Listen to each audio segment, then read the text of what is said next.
Hey there, avid listeners. Thanks again for tuning to Sin's Workshop. Hope you're having a wonderful day. Today we're going to be talking about The Theft of Sunlight, which is the sequel to Thorn. Now, if you remember my review of Thorn, I had a lot of mixed feelings about it, just because it was a retelling of The Goose Girl while also incorporating the author's own cultural folklore. But my issue with that novel was it took way too long to develop. With Theft of Sunlight, I don't think that's the case. And I have to say, I really enjoyed this story a little bit more than I did the first one. So I really do think it is a great sequel for that alone. But the other reason I loved this book was because of how it just carried the story forward.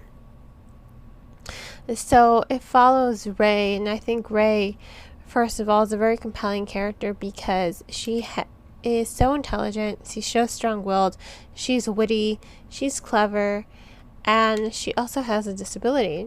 She was born with a clubbed foot, but she doesn't let that slow her down. No siree, she will. If she has blisters, on her feet, she will suffer through it to do what needs to be done. And I think that's really great because I feel like society, and you do see that in the story as well, anytime she has to buy new shoes, she is faced with this kind of stigma, like, oh God, like she has a disease or something. No, this is how she was born. And I read up on it. A baby can be born perfectly healthy, but with a club foot. And it's not always easy to fix during surgery, so a lot of people, don't do it. So I thought that was very compelling. You're seeing a protagonist with a very visible disability drive the story forward. And I really liked that the author is giving representation to persons with disabilities because, like I said, I think that there's the stigma with people who have disabilities or mental illness that they kind of see these people as lesser than. And I don't think, do they need some help? Yes, on occasion they do. But for the most part, they can take care of themselves. And Ray proves that. She proves that she can take care of herself. She proves that she is more than willing to handle her own. And she can handle her own. She is very strong. And that sets her apart from Alira from the first novel as well. And I'll talk a little bit more about that in a second because it kind of goes hand in hand with what I want to talk about next with the story. So this is the sequel to Thorn, like I said. And when I first read it, I didn't think, I read the synopsis. So I had an idea, it's going to take place in the same world as Thorn. But I didn't think Alira from the first book was going to be heavily represented in this book. I thought, it's just going to exist in the same world. Maybe we'll hear of Alira, and we do early on. We hear of Alira, so you kind of get that impression. But when they kind of start to mingle, her friends, her thieving friends, Red Hawk, Alira's thieving friends, people who helped her survive when she was the Goose Girl. When you really see these two people interact, you get to see how different they are. You get to see how different their narratives are. And you already get that from the beginning because they both grew up very differently. Alira grew up abused and neglected by both her mother and her brother. I mean, her mother is a piece of work. And you get to see it again in this novel. You get to see, what a piece of work she is. And you remember from the first novel, if you read it, her brother is verbally and physically abusive to her. He hates her. He just hates her so much early on.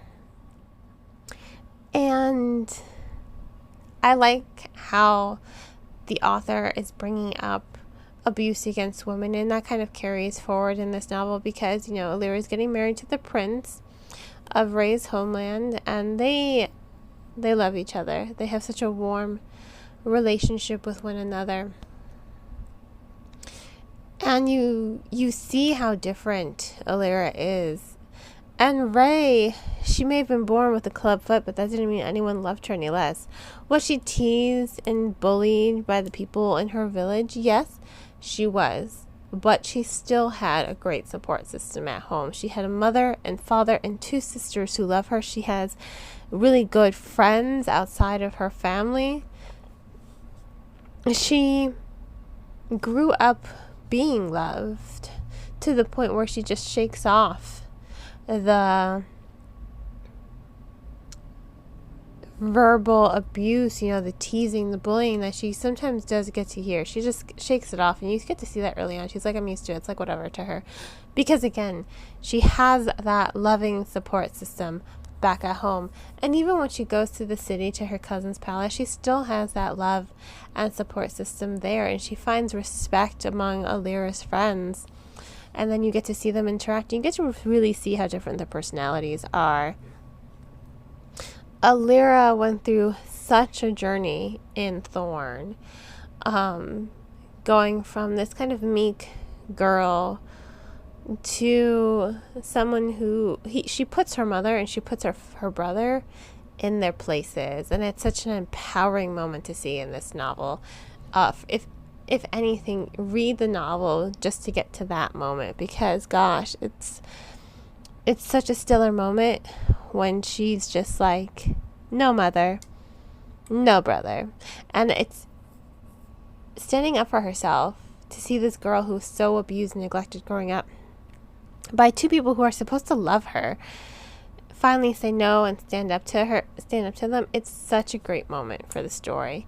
And then Ray, she never backs down. So she goes to the city for her cousin's not her cousin's wedding. She's going for the wedding of, Alira and the prince, and she's going to stay with her cousin. Her cousin married pretty high.